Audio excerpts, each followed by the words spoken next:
You know, we all do laundry. It's just one of those chores. But have you ever actually stopped to think about what's going on in there? Because it's not just soap and water.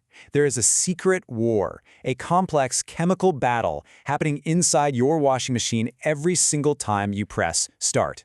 Today, we're going to pull back the curtain on the incredible science of your laundry detergent. Seriously, what is happening in there? It's easy to think it's just stuff sloshing around, but it is a microscopic battlefield. We're talking about a full-on war against dirt, grime, and all kinds of stubborn stains.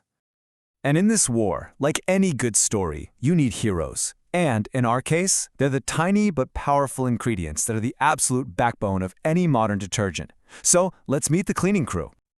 Okay, so you've got this two-part team. First up, you have surfactants. Think of these guys as the workhorses, the general infantry. They go after all that everyday grease and oil. But then you've got the enzymes. These are the specialists, the elite special forces, precision engineered to hunt down and destroy very specific tough stains. You know, things like grass, blood, or that chocolate stain you've been ignoring. They're meant to be the perfect 1-2 punch. So how does a surfactant even work? Well, the molecule itself is pretty cool. It's kind of like a magnet, but for dirt and water. One end, the hydrophilic head, absolutely loves water. But the other end, the hydrophobic tail, hates water and is drawn to oil and grease instead.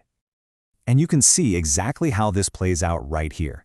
Those oil-loving tails literally bury themselves into a glob of grease on your clothes. At the same time, the water-loving heads all face outward, into the water.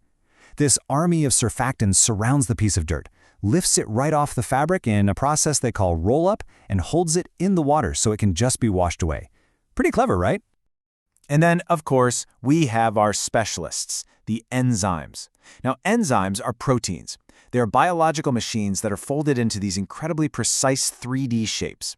And a great way to think of them is like microscopic scissors, where each pair of scissors is designed to cut up only one specific type of stain molecule.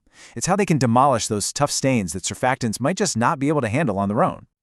Okay, so we've got our two heroes, the surfactant workhorse and the enzyme specialist. You'd think they're the perfect team. But this is where the plot thickens, because there's a huge problem. There's a civil war happening right there in the detergent bottle. I mean, you think, hey, let's put them together in the wash. It's going to be a cleaning powerhouse. But what really happens when these two, the surfactant and the enzyme, are stuck in the same small space together? Well, the problem comes down to one thing: friendly fire. A surfactant, in its mission to grab onto anything oily, well, it can't always tell the difference between a greasy stain and our hero enzyme. That's right, the surfactant can actually attack the very enzyme it's supposed to be teaming up with. Now, this attack has a scientific name. It's called denaturation. This is when a surfactant grabs onto an enzyme and basically forces it to unfold. And remember, an enzyme's power comes from its super specific 3D shape. It's like having a unique key for a lock. If the surfactant comes along and bends that key all out of shape, it's useless. It can't open the lock anymore. The enzyme is totally disabled. And this visual just says it all, doesn't it? On the left, you see a perfectly folded, active enzyme ready to get to work. But on the right, after it's been attacked by a surfactant, it's just this denatured, unfolded mess. It is completely useless for cleaning stains. And this, you can imagine, was a huge, huge problem for the scientists making detergents. So how do you even begin to solve a problem like that? Well, first, you have to understand why these proteins fall apart in the first place. So scientists started digging into the very structure of these enzymes, trying to find their weak spots. Their investigation really focused on two main ways proteins build their internal armor, if you will. The first is what's called the alpha structure, and it's shaped like a bunch of tiny coiled springs. The second is the beta structure, which is built more like flat, reinforced sheets. You can see the difference pretty clearly here.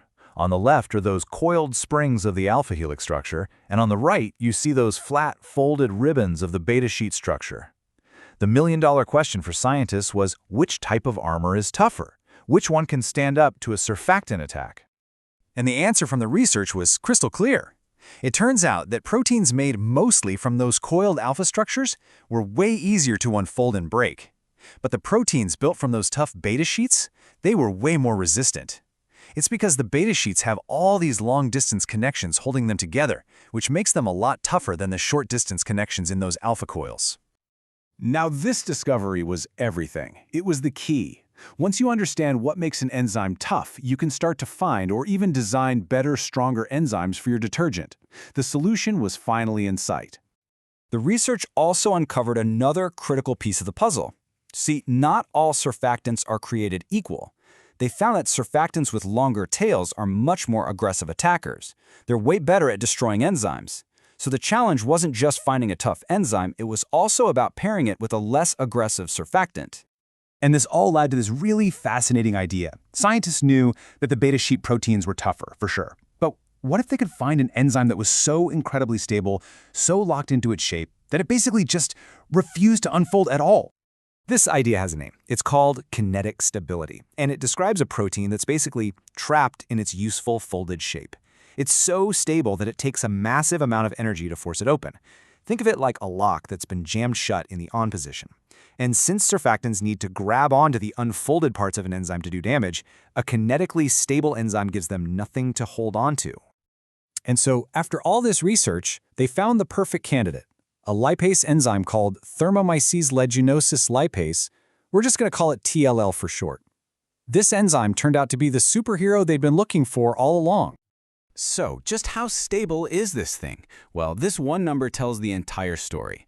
The half-life of TL, that's the time it takes for half of it to just naturally fall apart in water, is 84 days. That is ridiculously stable. It's so robust that it can easily survive that civil war happening inside your washing machine. So, all of this fundamental research into how proteins fold and unfold has led directly to the more powerful, more effective detergents that we all use today. The future of clean, it seems, is folded. All right, so let's wrap this up. What's the big takeaway here? Your detergent is this awesome team of surfactant workhorses and enzyme specialists, but they can end up fighting each other, with surfactants disabling the enzymes. By studying how proteins are built and discovering those super tough beta sheets, scientists were able to find super enzymes that can resist the attack. And the end result for all of us? A much more powerful detergent that gets our clothes cleaner than ever before. And that leaves us with a really fascinating thought to end on. This knowledge of how to make proteins this stable is incredibly valuable. I mean, if we can apply it to build basically invincible enzymes for our laundry, just imagine the possibilities for other fields that need stable proteins, like developing longer-lasting drugs in medicine or improving the enzymes we use in food science. That secret war in your washing machine might just hold the key to a whole lot more.